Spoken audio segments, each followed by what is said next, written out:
Hello everyone, good evening. आप सभी का ब्रिलियंट एकेडमी के ऑनलाइन सेशन में स्वागत है, हार्दिक अभिनंदन है। जैसा कि हम लोग लगातार वही 10 का डोज जो आपके सिलेक्शन का डोज है डिस्कस कर रहे हैं, और 10 के डोज में हम लोग बहुत ही बेहतरीन क्वेश्चन डिस्कस कर रहे हैं, ऐसे प्रश्न जो पेपर के दृष्टि से बहुत ही ज़्यादा इम्पोर्टेंट हैं। तो आज की क्लास में भी कुछ शानदार प्रश्नों से हमारी मुलाकात होगी, और शानदार प्रश्न जो है वो हाई कोर्ट स्टेनोग्राफर 2023 के पेपर में आए हुए हैं। हम लोग इस टाइम जो एसएससी जीडी का पेपर हो रहा है उसका एनालिसिस कर रहे हैं, और पेपर का लेवल डाउन नहीं है, पेपर अपने अच्छे लेवल पर चल रहा है, तो हमारी तैयारी भी अच्छे लेवल पर होनी चाहिए। पेपर कोई भी हो, हमारी तैयारी एक बेस्ट लेवल पर होनी चाहिए। कभी भी पेपर हम कोई भी देने जाएं, तैयारी बेस्ट होनी चाहिए। तो आज की क्लास की भयंकर शुरुआत करते हैं, धुआंधार शुरुआत करते हैं। बहुत ही जल्द हम लोग धुआंधार चैप्टर वाइज क्लास लाने वाले हैं, तब लगेगी आग जब हम लोग आएंगे चैप्टर वाइज क्लास लेके। चैप्टर वाइज क्लास में बिल्कुल डिफरेंट एटमॉस्फेयर, बिल्कुल डिफरेंट क्वेश्चंस और बिल्कुल डिफरेंट मेथड के साथ एक अनोखे अंदाज में पढ़ाई करेंगे जब चैप्टर वाइज क्लास से डिस्कस करेंगे। तो आज की क्लास का शुभारंभ किया जाए। सभी लोग तैयार हैं? जल्दी से लाइक शेयर कमेंट करना बिल्कुल नहीं भूलिएगा, ये आपका दायित्व है। हम अपना दायित्व निभा रहे हैं और आप अपना दायित्व निभाइए। हमारा एक दायित्व और है, कमज़ोर बच्चों को मैथ सिखाना। वो दायित्व भी बहुत जल्द ही स्टार्ट होने वाला है जब हम लोग चैप्टर वाइज क्लास लेके आएंगे, और चैप्टर वाइज क्लास में बेसिक से फिर हाई लेवल से मोस्ट हाई लेवल या टॉप हाई लेवल तक चलेंगे।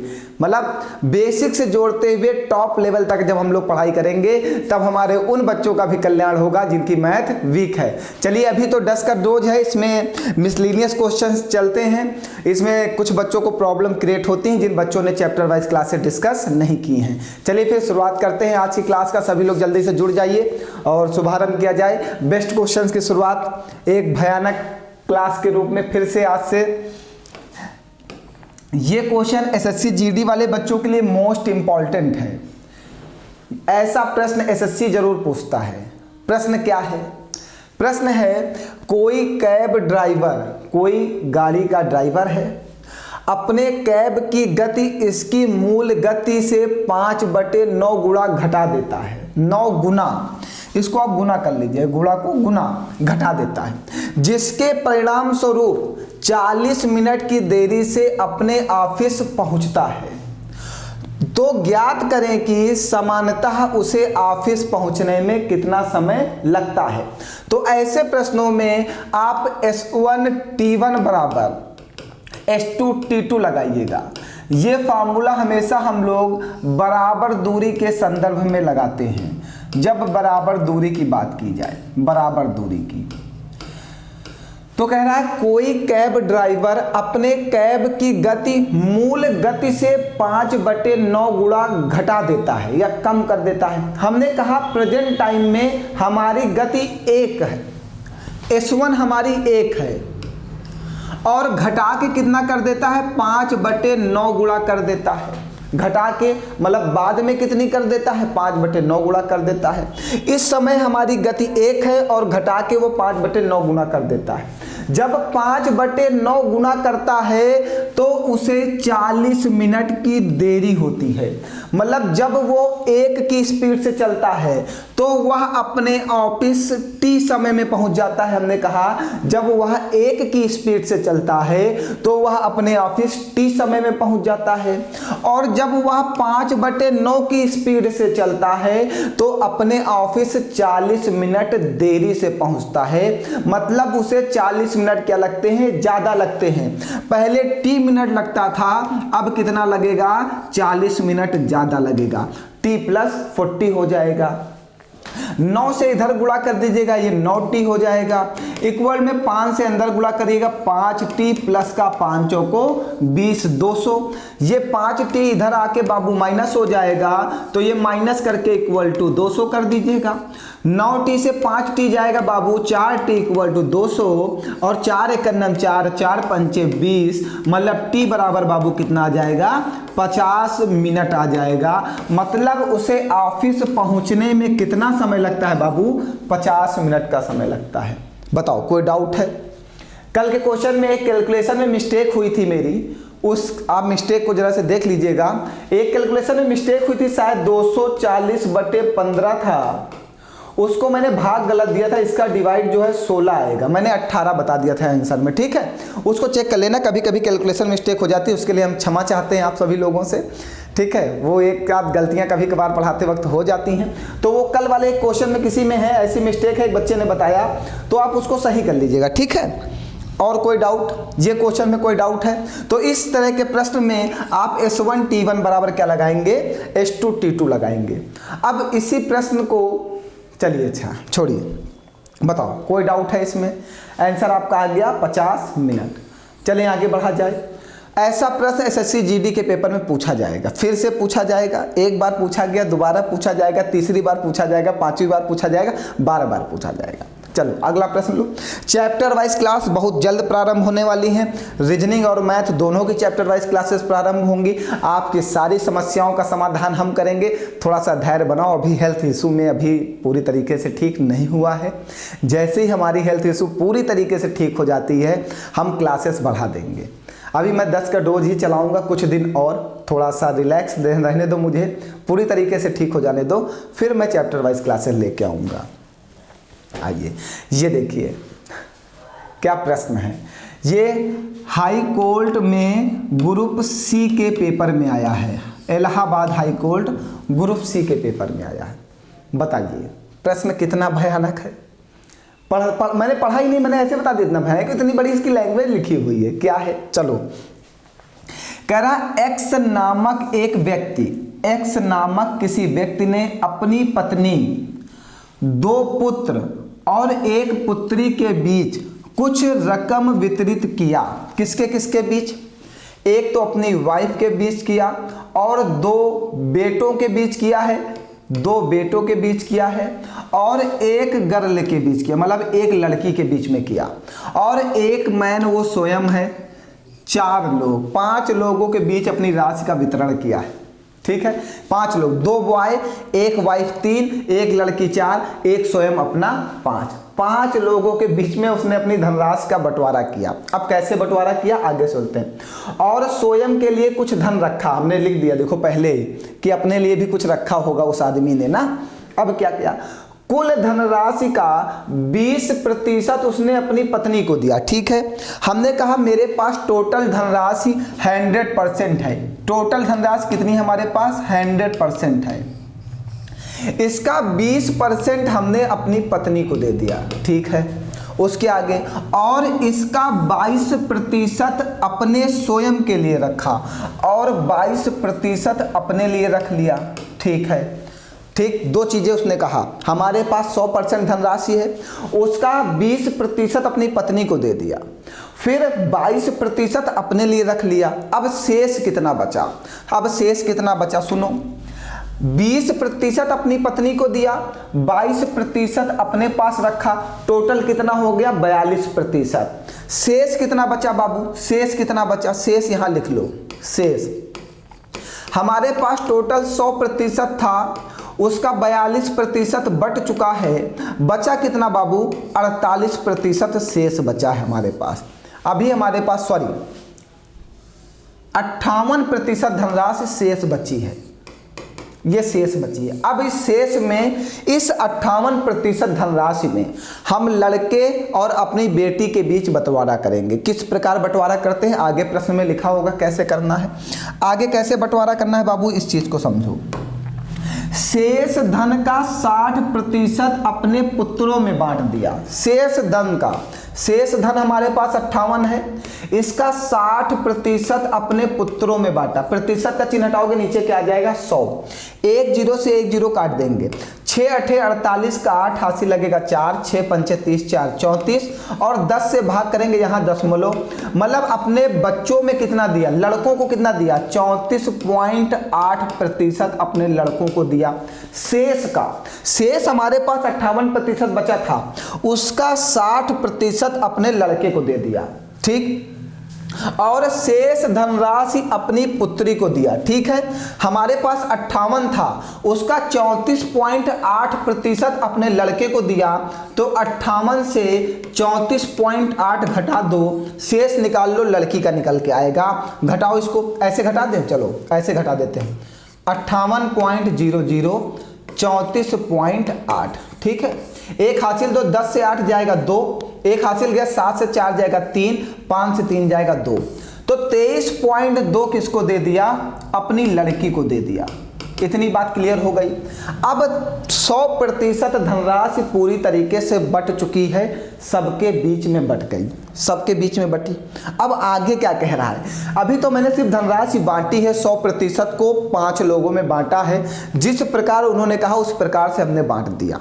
आगे क्या कहा, यदि वह पुत्री अपने पास रखी धनराशि से 2940 रुपए अधिक दिया, यदि उसने अपनी पुत्री को अपने पास रखी धनराशि से 2940 रुपए अधिक दिया, भाई वो अपने पास कितना रखता है 22%, पुत्री को कितना देता है 23.2%, कितना ज्यादा दिया 1.2% धनराशि अपने पुत्री को ज्यादा दिया, और जो ज्यादा दिया वो कितना है 2940, मतलब 1.25%, 1.2% की वैल्यू है 2940, ठीक है। आगे क्या कह रहा भैया बाबू, इसके बाद समझिएगा, अपने पुत्रों में कुल कितनी धनराशि का वितरण किया गया, यहां से आप 1% की वैल्यू बना लेना बाबू, 2940 बटे में 1.2, दशमलव उठाओगे ऊपर 0 लगाओगे, कैंसिल आउट करो इसको बाबू जल्दी से, 12 एकन्नम 12, ये कटेगा 12 दूना 24, कितना बचेगा 5, 54 होगा, 12 छंग 48, फिर 6 बचेगा, 12 पंचे 60, मतलब 1% की वैल्यू बाबू आएगी 2650। उसने कहा है कि अपने पुत्रों को कुल कितनी रकम दी गई, पुत्रों को बाबू कितना दिया गया है 34.8%, तो बाबू 34.8% की वैल्यू बताने के लिए इसमें 34.8 से गुणा कर देना, तो 34.8 से इसमें भी बाबू मल्टीप्लाई कर देना, तो 2650 गुणे 34.8, बाबू इसका गुणा करके जल्दी से बताओ क्या आएगा। मैं एक बार कैलकुलेटर से कर दे रहा हूं, आप अपने आप करो जल्दी से और आंसर करके बताओ क्या आएगा। देखिए भाई इतना बड़ा गुणा जल्दी से होगा नहीं, अभी मैं दूसरा मेथड भी बताऊंगा कैसे गुणा करेंगे इसका ना। 34.8 आंसर आ रहा है, क्या हुआ आंसर कुछ गलत आ रहा है, बिल्कुल गलत आ रहा है, 92,2200 आ रहा है, कुछ गलत किया क्या हमने, वहां पे देखो कुछ गलत काट दिया क्या, 29,400 भागे 12 2450, सॉरी ये 2450 आ रहा है बेटा, इसीलिए आंसर गलत आ रहा है, ये 2450 आ रहा है बेटा, ठीक है। कैलकुलेशन कभी कभी मिस्टेक हो जाता है जल्दबाजी में, थोड़ा आप ध्यान से करिएगा, ठीक है। इसमें 34.8 से गुणा करिए, 85,2600 ये आ गया, 85,260 ये आंसर आपका आ गया, ठीक है। अब प्यारे बच्चों आप कहोगे सर इतना बड़ा मल्टीप्लाई हम पेपर में कैसे करेंगे, बिल्कुल बिल्कुल सही कह रहे हो कि इतना बड़ा मल्टीप्लाई हम लोग पेपर में कैसे करेंगे, बिल्कुल सही बात है। चलो हम दूसरी चीज़ सोचते हैं, 8 4 12, 12 मतलब 3 3 3 6, 5 4 9, 6 2 12 3, 6 8 5 13, 13 मतलब 4, 4 2 6, 6 6 12, 12 मतलब 3, देखो बिल्कुल सही है। मैं बताता हूँ कैसे करोगे पेपर में। बाबू जब पेपर में ये मल्टीप्लाई आ गया आपके पास, सुनिएगा मेरी बातों को, जब ये मल्टीप्लाई आ गया आपके पास क्या 2450 गुणे 34.8, यहां पे तो हमने तुरंत कैलकुलेटर उठा के गुणा कर दिया और हमने बता दिया ये आंसर आएगा, लेकिन बाबू पेपर में कैलकुलेटर तो रहेगा नहीं, तब हम लोग क्या लगाएंगे डिजिटल सम। कैसे लगाते हैं डिजिटल सम, डिजिटल सम में संख्याओं को जोड़ते हैं, चलो जोड़ो, 5 4 9, जहां 9 बनेगा वहां काट देंगे 2, 4 3 7 और 8 7 15, 15 का मतलब 6, 6 दूनी 12, 12 का मतलब 3। डिजिटल सम कितना आया क्वेश्चन का? क्वेश्चन का डिजिटल सम 3 आया है, तो आंसर का भी डिजिटल सम 3 आना चाहिए। आइए चेक करते हैं। देखिए 8 5 13, 13 का मतलब 4, 4 2 6, 6 और 6 12, 12 का मतलब 3। देखिए इसका भी डिजिटल सम 3 आएगा और आंसर यही होगा।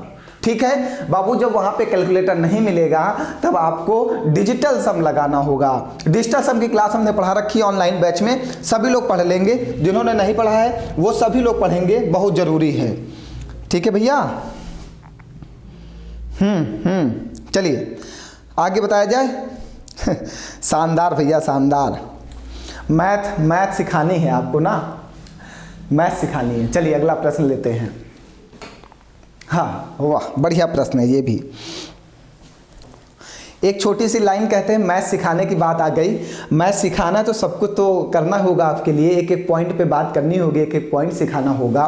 तो एक दो लाइनों को सुनिएगा मेरी। मोहब्बत की समा जलाकर तो देखो, मोहब्बत की समा जलाकर तो देखो, ये दिलों की दुनिया सजा कर तो देखो। मोहब्बत की समा जला के तो देखो, ये दिलों की दुनिया सजा के तो देखो। तुझे मैथ से मोहब्बत हो ना जाए तो कहना, तुझे मैथ से मोहब्बत हो ना जाए तो कहना, जरा हमसे मैथ पढ़ के तो देखो, जरा हमसे मैथ पढ़ के तो देखो। कैसे मैथ से मोहब्बत नहीं होगी? इम्पॉसिबल है। ऐसी मैथ पढ़ाएंगे कि मैथ से मोहब्बत करा देंगे आपको और आपको मैथ आएगी। जैसे अभी ये प्रश्न आपके पास आया, आप डिजिटल सम का प्रयोग नहीं करते, इतना ऐसे ही हम लोग कैलकुलेशन कर चुके हैं, इतना बड़ा ये देखिए, और उसके बाद फिर यहाँ पे इतना बड़ा कैलकुलेशन, ये इतना हम खुद ही कर चुके हैं। कितना कैलकुलेशन आ रहा पेपर में, पेपर पूरा पूरा कैलकुलेटिव होता जा रहा है। हमारा मेन फोकस कैलकुलेशन पे होना चाहिए। ये आसान प्रश्न नहीं बेटा, नॉर्मल नहीं है, इसको लगाने के लिए 40 50 60 सेकंड चाहिए ही चाहिए। तो ऐसे प्रश्नों में हमें समय देना होगा और ऐसे प्रश्नों में समय बचाना होगा। कैसे बचाएंगे चलो समझते हैं, प्रश्न में कैसे समय बचाएंगे। कहा है वह सबसे छोटी संख्या क्या है जिसे 3 5 6 8 10 और 12 से भाग देने पर शेष 2 बचता है। मतलब इन संख्याओं को जब इन संख्याओं से भाग दिया जाए तो शेष 2 बचना चाहिए और 13 से पूर्णतः विभाज्य होनी चाहिए। और 13 से पूर्णतः क्या होनी चाहिए? विभाज्य होनी चाहिए। तो भाई कोई एक संख्या ऐसी होगी जो 13 से पूर्णतः विभाज्य होगी, इसमें एक संख्या ऐसी होगी। तो सबसे पहले हम ऑप्शन सी को चेक करते हैं, क्या ये 13 से पूर्णतः विभाज्य है या नहीं। चलो 962 जल्दी से करेंगे ना। 13 सते 91, 91, 5 बचेगा 2, 13 चौको 52। देखो अरे वाह, आंसर तो देखो तुरंत आ गया 962। अब आप कहोगे सर आपने सी को ही क्यों उठाया? बिल्कुल सही बात कहा भाई, क्वेश्चन तो बनता है यार कि सी को ही क्यों उठाया, आप किसी और को क्यों नहीं उठाए? बिल्कुल सही है। देखिए हमने एक दिमाग लगाया कि अगर हम इसमें से जो शेष बचता है 2 उसको अगर माइनस कर दें तो ये 959 बनेगा, और अगर वह संख्या 10 से विभाजित है तो उसके लास्ट में 0 होना चाहिए। तो ये आंसर तो बिल्कुल नहीं बन सकता था, क्योंकि 10 का नियम, आप 10 से किसी भी संख्या को डिवाइड करिए तो उसका यूनिट डिजिट 0 होगा, तभी वो संख्या 10 से डिवाइड होगी। उसने कहा शेष 2 बचता है, हमने कहा शेष अगर 2 माइनस कर दिया जाए तो जो संख्या प्राप्त हो वह पूरा पूरा 10 से डिवाइड होना चाहिए। तो बी आंसर हमने ऐसे ही काट दिया। जब हमने बी काटा तो हमारा दिमाग सी के पास गया। कैसे? 13 सते 91, 5 13 चौको 52, मैंने मन में ही डिवाइड कर लिया था। समझ गए बात को? मैंने मन में ही डिवाइड कर लिया था कि क्या होगा। ठीक है, हमने पूरा का पूरा प्रश्न मन में ही डिवाइड किया और उसके बाद हमने आपको बताया। ठीक है, चलिए फिर आगे बढ़ा जाए, अगला प्रश्न लेते हैं। ऐसे प्रश्नों को सेकंड्स में मन में ही डिवाइड किया करो, ठीक है, कोई रूल मत लगाया करो।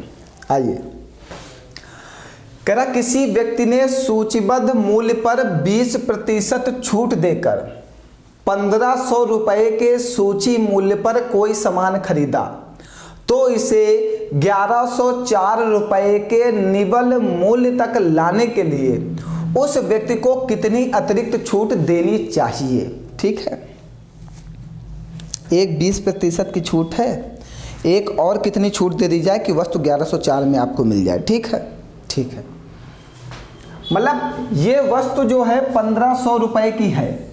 आप एक वस्तु खरीदने जाते हो, वह वस्तु 1500 की होती है, दुकानदार उस पर एक 20% की छूट देता है, लेकिन आप दुकानदार से कहते हो मेरा 20% में काम चलने वाला नहीं है, हम इस वस्तु को 1104 रुपये में खरीदेंगे, तो दुकानदार को और छूट देनी होगी। 20% के बाद दुकानदार कोई दूसरी छूट देगा, तभी वह वस्तु आपको 1104 रुपये में मिलेगी।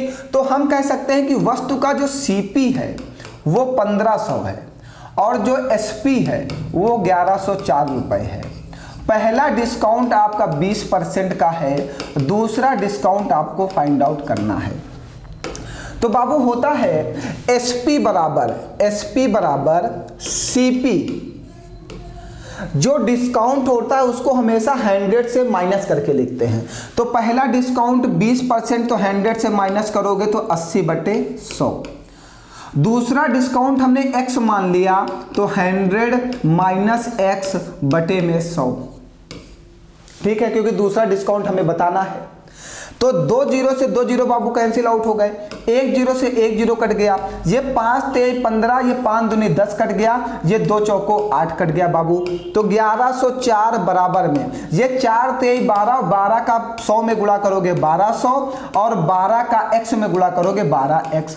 बाबू ये 1200 आके इधर माइनस हो जाएगा, तो बाबू कितना बचेगा 96 इक्वल टू 12x, 12 अठे 96। तो x की वैल्यू बाबू कितनी आ गई 8%। मतलब बाबू आपको जो दूसरी छूट देनी है वो कितने परसेंट की होगी 8% की होगी। यहां पे क्या फार्मूला लगाया गया ये पूछ रहे हो, चलो यहां पे लगाया गया है SP equal to CP 100 minus D1 upon 100। Formula mind में रखा जाता है, लिखा नहीं जाता। 100 minus D2 upon 100 dash dash dash. जितने भी डिस्काउंट दिए जाएं आप आगे बढ़ा सकते हो। ठीक है, उसी को हमने कैलकुलेट कर दिया और x की वैल्यू निकाल लिया 12 × 96। 1200 इधर जाएगा तो माइनस होगा, 1200 से 1104 को माइनस करोगे बाबू तो 96 आएगा और 12 × 96 कैंसिल आउट हो जाएगा। चलो थोड़ा सा पानी पीता हूँ, जल्दी से नोट करो इसको फटाक से।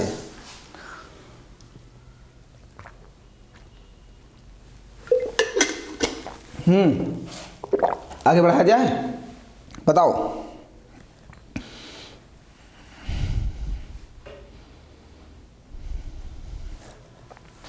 चलें, चलिए अगला प्रश्न। अच्छा है, अच्छा है, चलो क्या कह रहा है।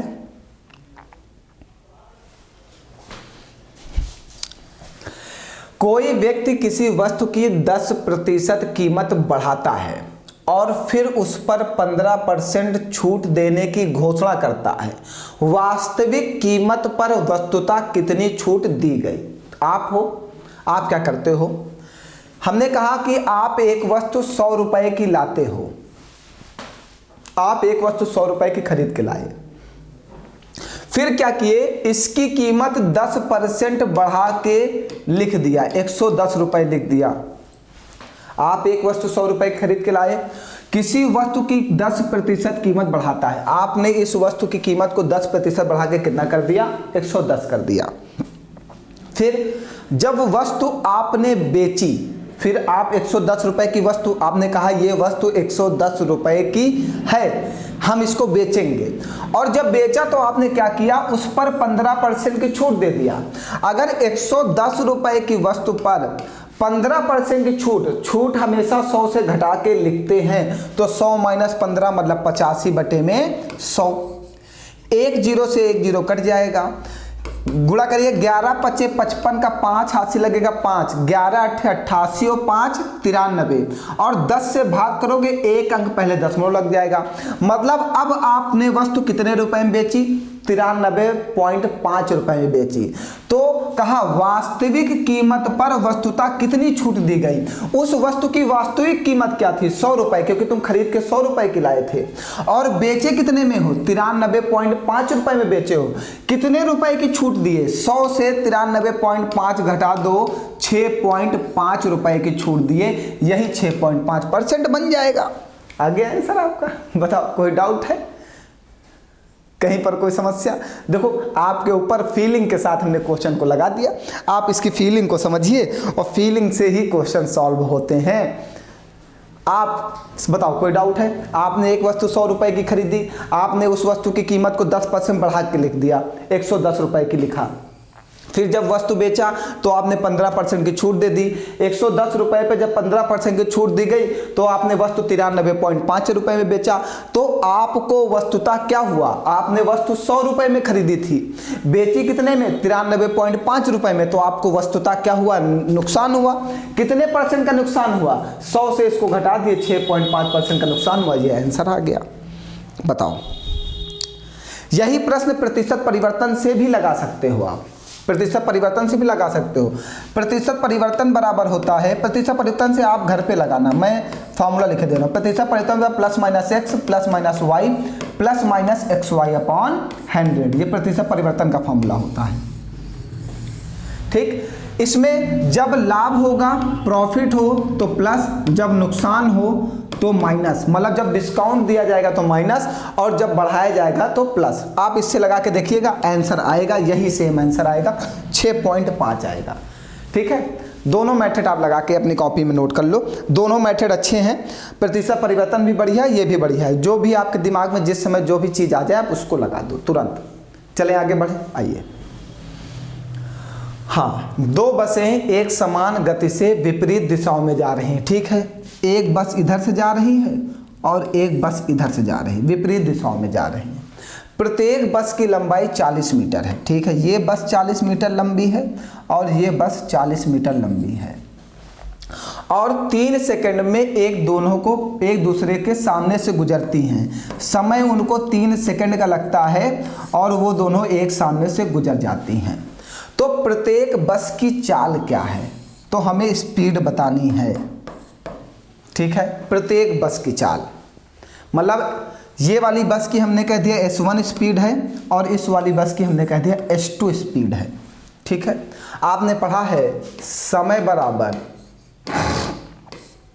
दूरी बटे में चाल।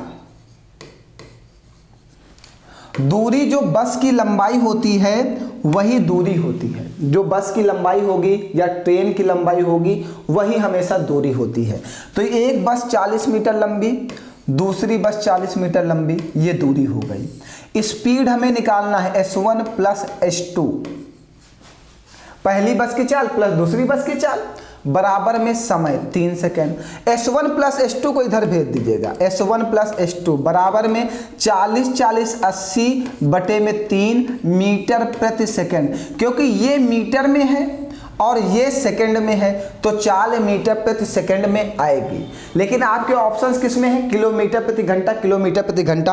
आपकी जो चाल है वो किलोमीटर प्रति घंटा में है। ठीक है, तो 80 बटे 3 को किलोमीटर प्रति घंटा में कन्वर्ट करने के लिए 18 बटे 5 से गुणा करते हैं। मैं बहुत बार बता चुका हूँ, आज नहीं बताऊंगा।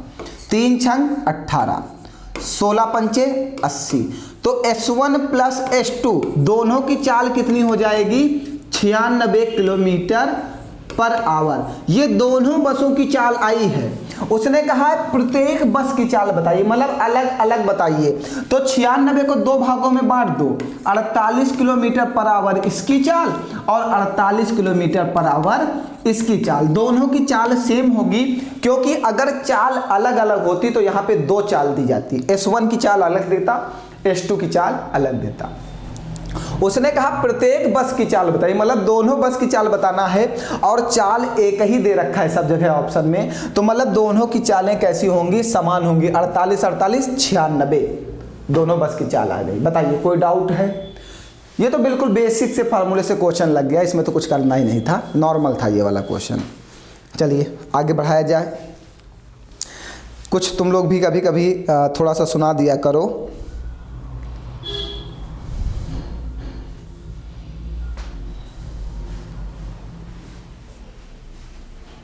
बढ़े आगे, समझ में आ रहा है? कोई डाउट तो नहीं है? चलिए, हाँ ये आप बताइए। चलो अपनी चाहते नीलाम करते हैं। एक और छोटी सी शायरी बहुत अच्छी लग रही है इसलिए सुनाई दे रहा है। चलो अपनी चाहते नीलाम करते हैं, मोहब्बत का सौदा सरेआम करते हैं। चलो अपनी चाहते नीलाम करते हैं, मोहब्बत का सौदा सरेआम करते हैं। तुम केवल अपना साथ दे देना मुझे, तुम केवल अपना साथ दे देना मुझे, हम अपनी ज़िंदगी तुम्हारे नाम करते हैं, हम अपनी ज़िंदगी तुम्हारे नाम करते हैं। तुम सिर्फ अपना साथ दो, मेरा साथ दो, फिर देखो मैं तुम्हें कैसे मैथ सिखाता हूँ। मतलब पूरी ज़िंदगी मैं तुम्हारा साथ दूंगा, मैथ जब तक आ नहीं जाएगी, लेकिन तुमको सबसे पहले मेरा साथ देना होगा। तुम मेरा साथ दो, मैं तुम्हारा साथ दूंगा। 100% गारंटी के साथ मैथ सिखाऊंगा। आप साथ तो दो, फिर देखना।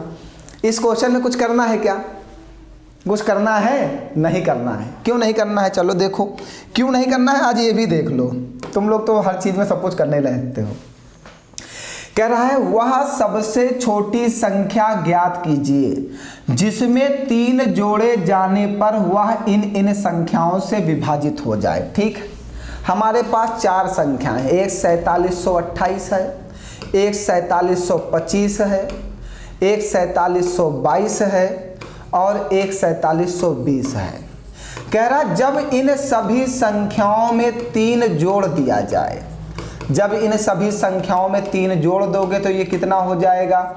ये 4731 हो जाएगा, ये 4728 हो जाएगी, ये 4725 हो जाएगी, ये 4723 हो जाएगी। जब सभी संख्याओं में 3 जोड़ दिया जाए तो जो ये संख्या प्राप्त हो, ये किससे विभाजित हो? 27 से विभाजित हो, 35 से विभाजित हो, 25 से विभाजित हो, 21 से पूरा ये विभाजित होनी चाहिए। कोई एक संख्या ऐसी होगी जिसमें 3 जोड़ने पर इन संख्याओं से पूरा क्या हो जाएगी? विभाजित हो जाएगी। वो संख्या हमें निकालनी है। अब भैया एक बात को मैं आज से कभी भी मैं पढ़ाता हूँ 100 बार बताता हूँ। जैसे हमने कहा कि ये 36 है, 36 जो है 12 से पूरा विभाजित है, 12 तिहाई 36। तो अगर हम 12 का फैक्टर कर दें 6 दूनी 12, तो 36 जो है 6 से भी विभाजित है पूरा और 2 से भी विभाजित है। अगर इस 12 का हम फैक्टर कर दें 4 3 12, तो 36 देखिए 4 से भी पूरा विभाजित है और 3 से भी पूरा विभाजित है। तो मेरे कहने का मतलब ये है बाबू कि अगर कोई संख्या किसी संख्या से विभाजित होती है तो वह उसके फैक्टर से पूरा अवश्य विभाजित होगी। बस तो इसी चीज को मैं यहां लगाने जा रहा हूं। 27 का मैं फैक्टर करूंगा 9 तिरिक 27 में, और 9 हमारे कौन है? गॉड हैं, मेरे मैथ के भगवान है 9।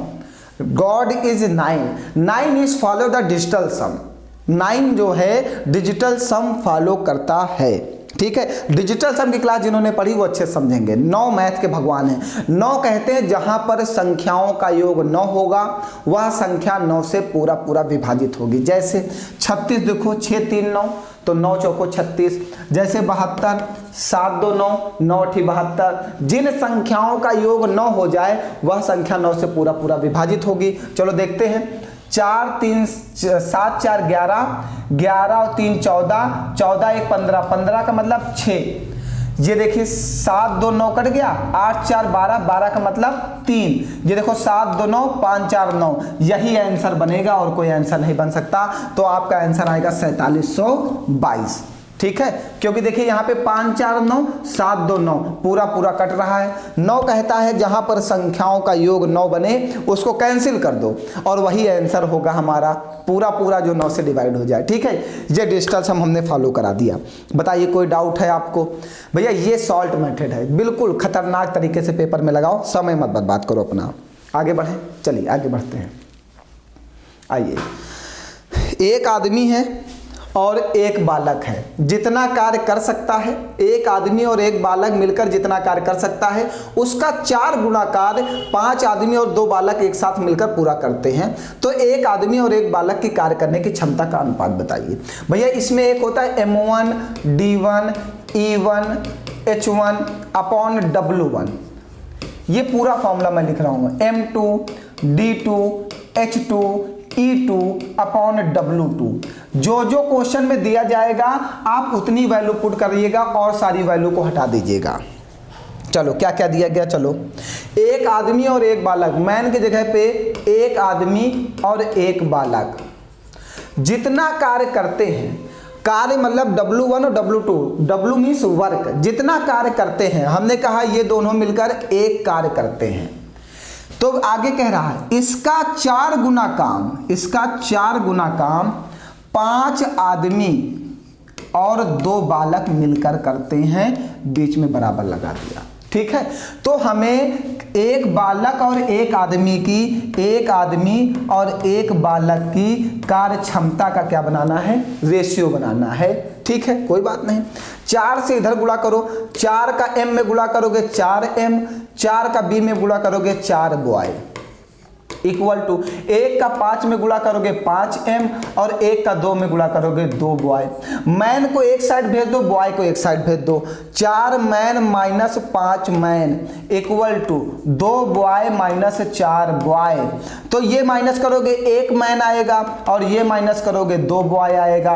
बॉय को इसके नीचे भेज दो, मैन बटे बॉय इक्वल टू 2/1। और जब भी कोई संख्या डिवाइड में हो तो इसका मतलब वह रेशियो में है, तो मैन और बॉय का रेशियो बाबू आ जाएगा 2:1, ये ऑप्शन में है। बताओ कोई डाउट है? जैसा उसने कहा मैंने वैसे ही वैल्यू पुट कर दी और आंसर बता दिया।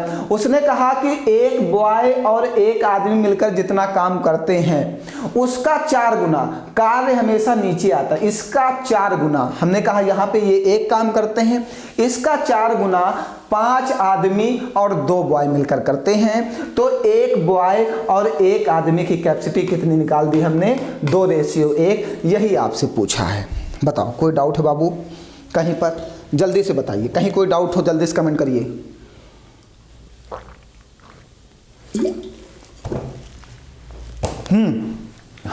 बताइए, आगे बढ़ाया जाए। चलिए आगे बढ़ाते हैं। आइए, ये पढ़ो जल्दी से, इसलिए मैंने पानी पी लिया था, मुझे पता था ये एक आसान आया होगा तो दूसरा खतरनाक आया होगा, मैं इसलिए तुरंत पानी पी लेता हूँ, मुझे पता अगली बार ज़्यादा चिल्लाना पड़ेगा। हंसी आती कभी कोई क्वेश्चन पे, क्यों इतने बड़े बड़े प्रश्न बनाते हैं हमारे प्यारे प्यारे बच्चों को परेशान करने के लिए, इतने छोटे छोटे नादान से बच्चे, इनको परेशान करने के लिए इतने कठिन प्रश्न बना देते हैं लोग। चलो भैया इसको समझो क्या कह रहा है, लगाओगे तुम कि हम बताएं? चलो थोड़ा सा समझा देते हैं। कह रहा है रीना ने अपने गृह ऋण की मासिक किस्त के भुगतान में अपने मासिक वेतन का 20% व्यय किया। शेष वेतन में से 20% धनराशि गृहस्थी के खर्च पर व्यय की और 10% पेट्रोल के मद पे व्यय किया। इन सभी व्यय के बाद उसके पास इतनी धनराशि बचती है तो उसका मासिक वेतन कितना है। हमने माना लेट करो जल्दी से कि तुम्हारा वेतन 100% है, वेतन हमेशा 100% होता है, ये मान लेना। ठीक है, अब क्या करते हो? रीना ने अपने गृह ऋण की मासिक किस्त के भुगतान में अपने मासिक वेतन का 20% व्यय किया। इसका 20% गृह ऋण के भुगतान में कर दिया तो शेष कितना बचा हमारे पास? 80% शेष बचा। अब शेष का क्या करता है? शेष वेतन में से 20% धनराशि गृहस्थी के खर्च पर और 10% पेट्रोल पे खर्च पर, मतलब शेष हमारे पास 80% बचा था। इसका शेष का 20 और 10 30% दो जगह खर्च करता है। 30% मतलब ये 2 0 2 0 8 3 24% खर्च कर देता है। 80% हमारे पास था, उसका 2 जगह खर्च किया 24%, तो बचा कितना भैया? 80 से 20 60 60 4 54 56% शेष बची अभी मेरे पास। 2 जगह खर्च करने के बाद शेष बचा।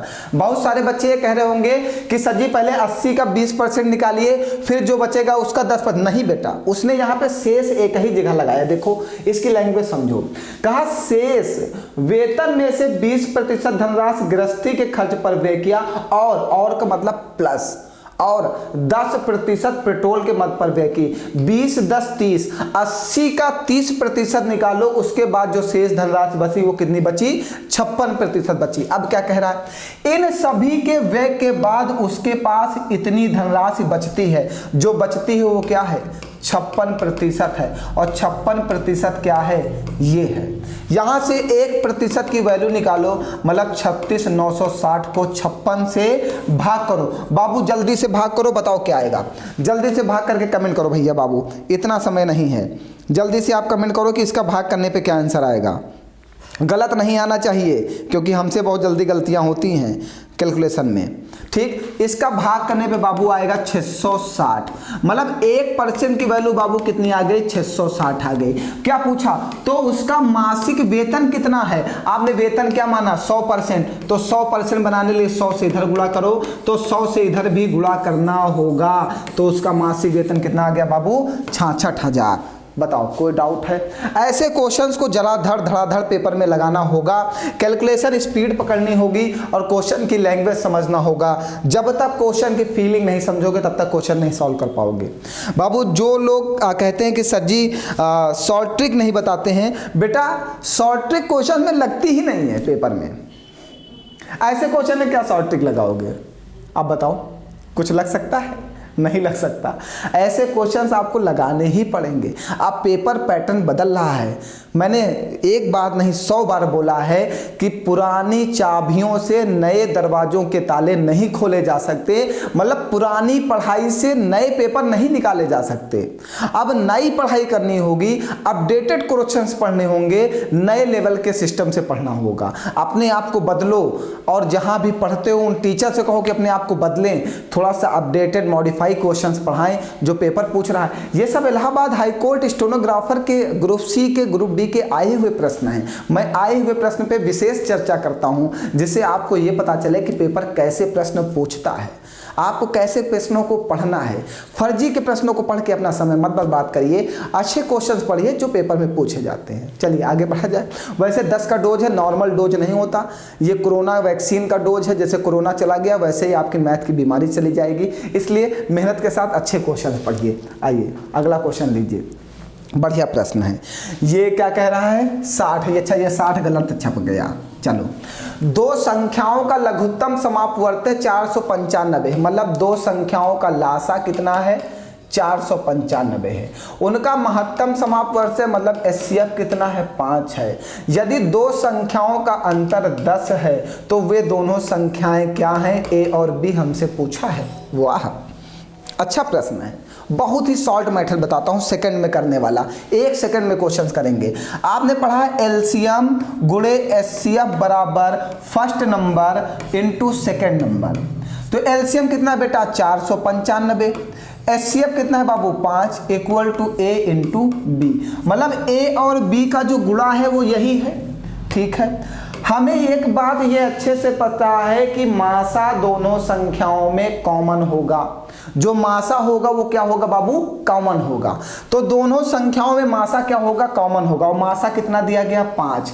तो 1 5 इसको चाहिए, 1 5 इसको चाहिए। तो मतलब हमें यहां से 2 5 निकालने हैं। तो इसको करो जरा से, ये क्या जाएगा? 5 9 45, फिर 5 9 45, और ये 5 गुणे 5 बन गया। हमने इसको फैक्टर कर दिया। 99 गुणे 5 में 5 9 45 का 5 हाथ लगे, 5 9 45 4 49। तो 1 5 ये देखो यहाँ आ गया, 1 5 देखो यहाँ आ गया। अब 99 का ऐसा फैक्टर करो कि कोई संख्या और कॉमन ना हो, क्योंकि दोनों संख्याओं में मासा के अलावा कोई संख्या कॉमन नहीं होनी चाहिए। तो 99 का हमने फैक्टर कर दिया 11 9 99। 11 और 9 में कोई संख्या कॉमन है क्या? नहीं कॉमन है। तो 1 को हमने 11 दे दिया, 11 5 55, और 1 को हमने 9 दे दिया, 9 5 45। दोनों का अंतर देखो 10 आ रहा होगा। 55 माइनस 45, तो आपका आंसर क्या आया? 45 और 55। ये देखिए ऑप्शन में है, ठीक, ऐसे या ऐसे प्रश्नों को ऐसे सेकंड्स में करेंगे। एसएससी जीडी वाले बच्चे नोट कर ले, 2023 में अप्रॉक्स पेपरों में ऐसे प्रश्न पूछे जाएंगे, गारंटी हमारी, ऐसे प्रश्न जरूर पूछे जाएंगे। अप्रॉक्स पेपर में आपको ऐसे प्रश्न देखने को मिलेंगे। चलिए कितने प्रश्न हो गए जल्दी से बताओ? 3 4 5 6 7 8 9 10। अच्छा हो गए, आज तो लाइन लगी हुई है। चलो हाँ जल्दी से अगला प्रश्न पढ़ो जल्दी से।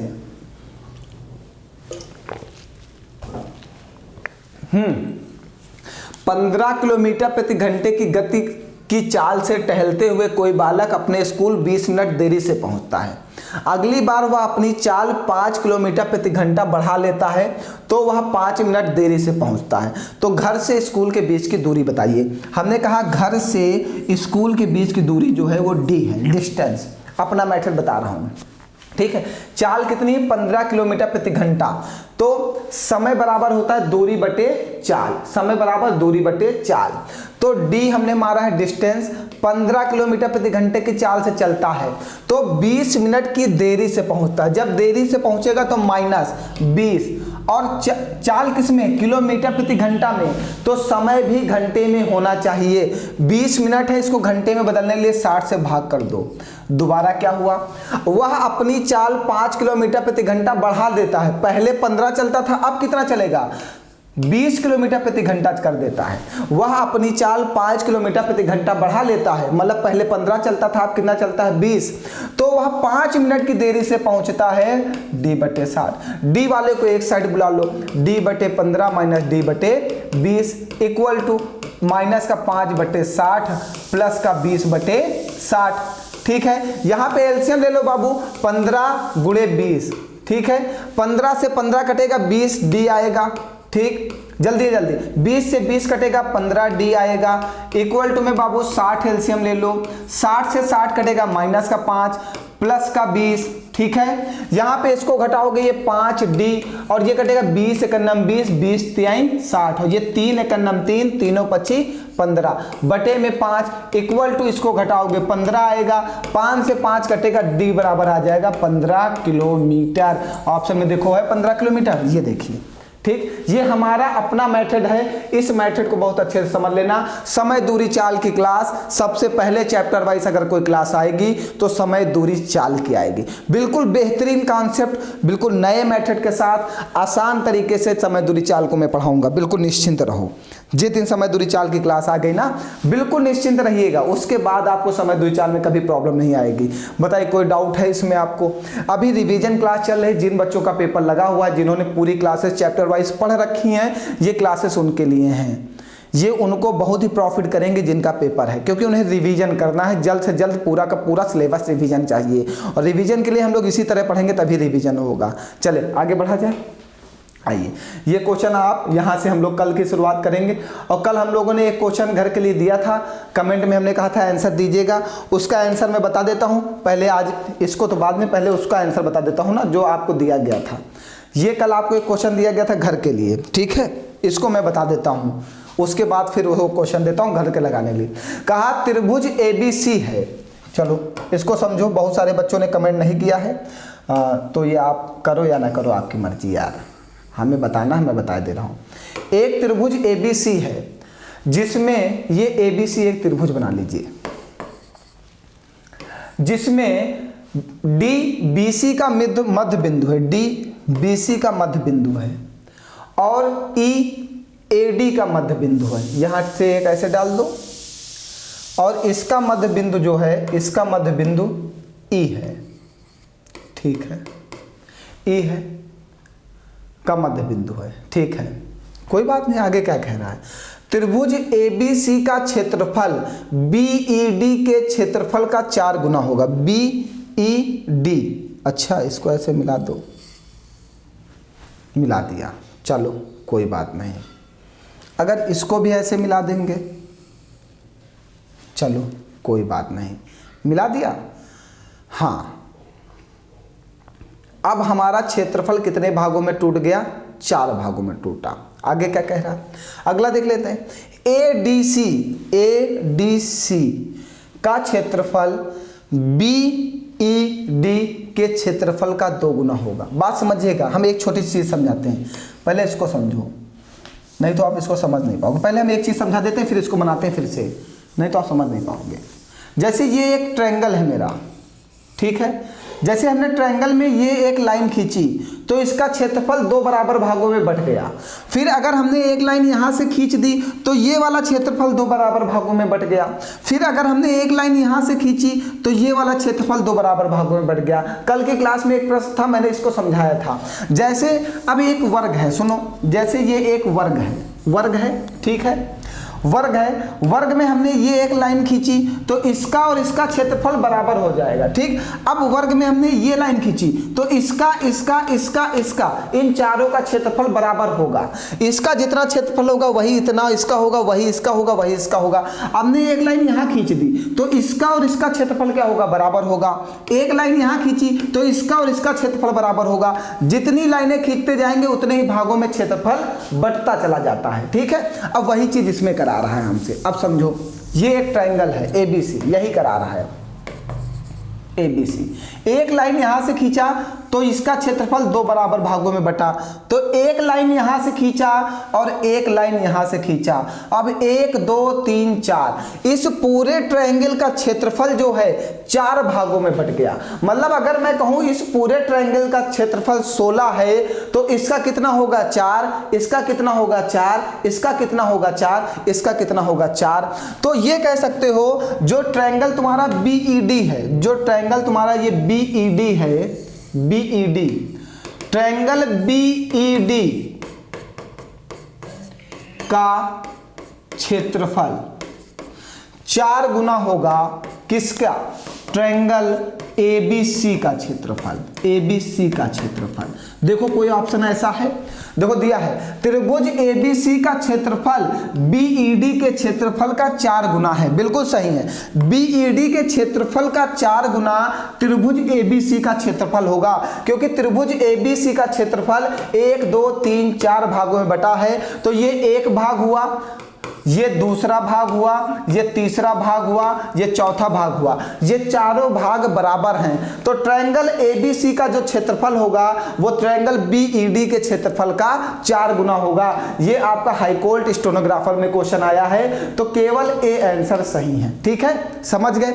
अब इसके ऊपर भी विशेष चर्चा करनी पड़ेगी फिर बांटने वाले पर, ठीक। चलिए अगला प्रश्न आपका, ये प्रश्न यहाँ पे हम लोग कल से शुरुआत करते हैं। आज का प्रश्न आपको इसको जवाब देना है, कल की क्लास में इसको लास्ट में सॉल्व दिया जाएगा, ठीक है। बताइए कोई प्रॉब्लम, कहीं पर कोई डाउट, कुछ ना समझ में आया हो तो जल्दी से कमेंट करके पूछ लीजिएगा। आप मेरे व्हाट्सएप पे, मेरे टेलीग्राम चैनल पे, मेरे इंस्टाग्राम पे, मेरे फेसबुक पे, हर जगह मुझे फॉलो कर लीजिए।